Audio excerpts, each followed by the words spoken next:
Carmelo Anthony under at this moment? He says he feels that. Well, I don't know. He can feel whatever he wants, but that's not reality. He's under immense pressure. Immense pressure. Now, it dissipates as the rounds advance, and he continues to play in it. But Carmelo Anthony, as far as I'm concerned, has emerged as a superstar in this league in terms of his offensive ability. He can score from anywhere, y'all. 3-point shots, post moves, mid-range jump shot, dribble drive penetration. The list goes on and on. He can take you one-on-one. He can catch and shoot. He can spot up. He can hit free throws. He can do it all. But the reality is that when you look at the draft class of 2003, when you're talking about LeBron James coming out, he was number 1 overall. We won't even get into Darko Milicic. Carmelo Anthony was number 3. Chris Bosh was number 4. Dwayne Wade was number 5. They're all playing together now, but, those 3 have a championship on their resume. Dwayne Wade has 2. Carmelo Anthony, in 9 seasons up to this point, has been bounced out in the first round 8 times. Carmelo and I talk, love him to death. That's the one thing he can't get past. And we have to keep in mind about how we held LeBron James accountable. We held LeBron James accountable when LeBron James was going to conference finals and NBA finals. All right? So at least you can, if Melo is anything like we say he is, and I believe he is, you can't go home in the first round. Not anymore. It is entirely unacceptable. This dude has emerged as a superstar in this league.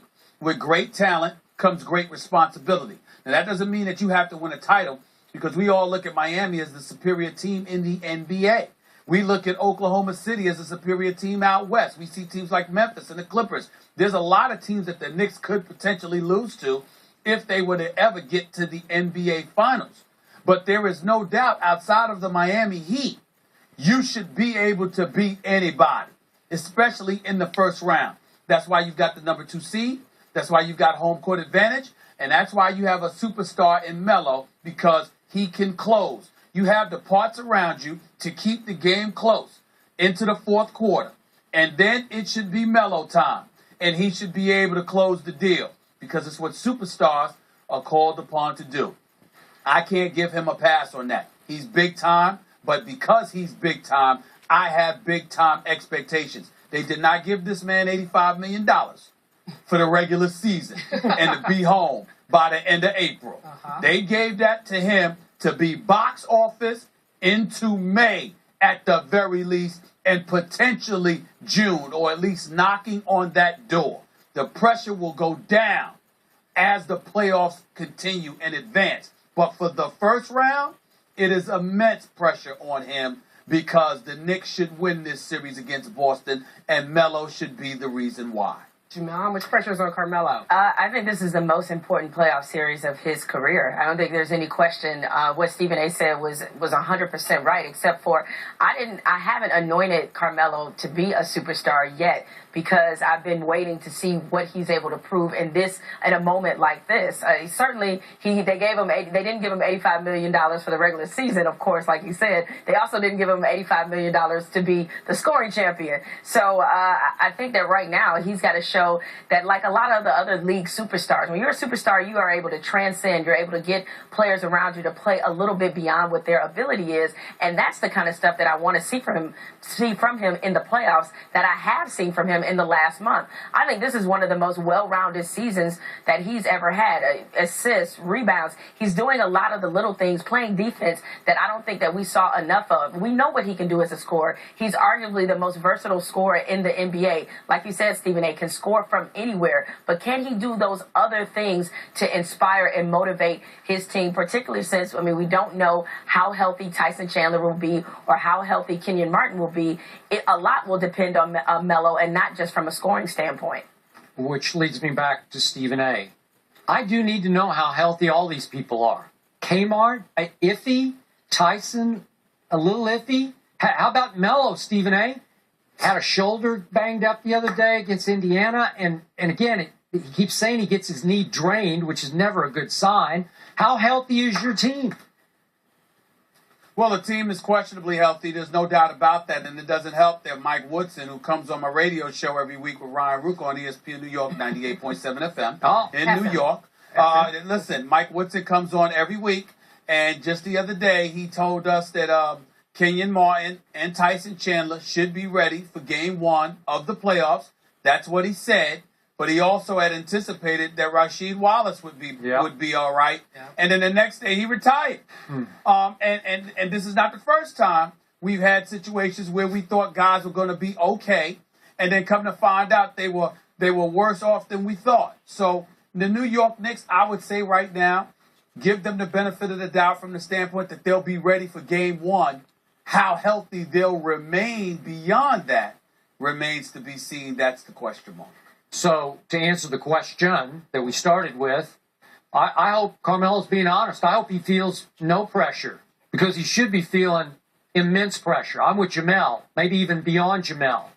This is enormous for Carmelo. Given your 8 out of 9 first-round exit stats that you throw out again and again that we should never forget about, this is 2 versus 7. 2's got home court.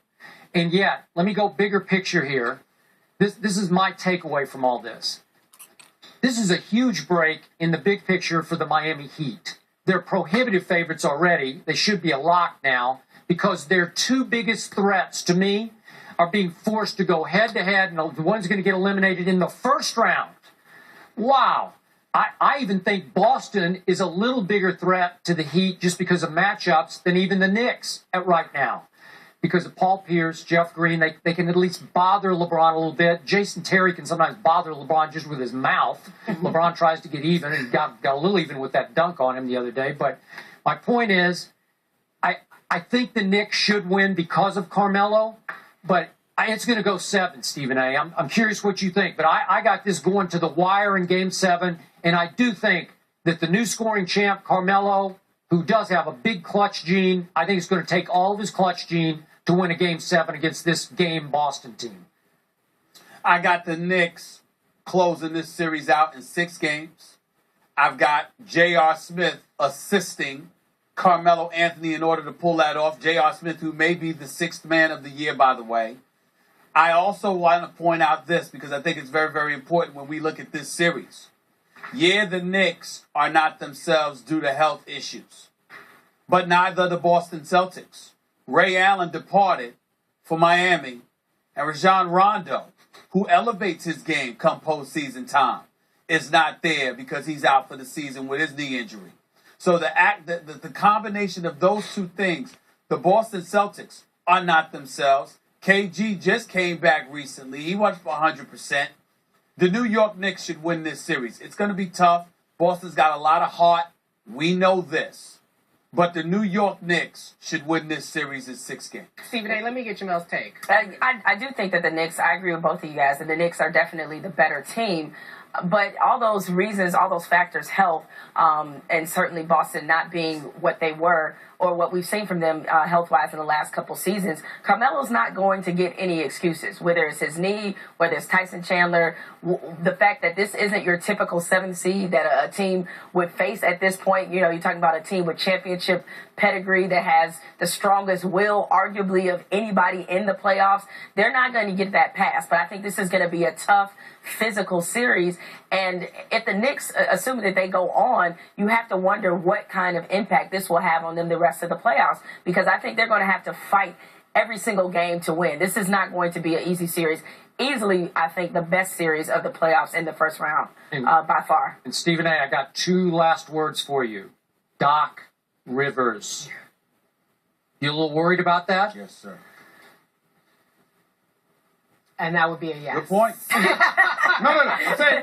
Doc Rivers, I'm just saying, Doc Rivers is somebody Skip and I believe to be, one of the top 2 coaches in the NBA, if not the very best, especially from a motivational perspective. But Mike Woodson knows him pretty well, too. So let's not underestimate that. And Mike Woodson has proven he can actually coach a little bit himself. A little bit. Gentlemen and lady, let's leave it there. Coming up next.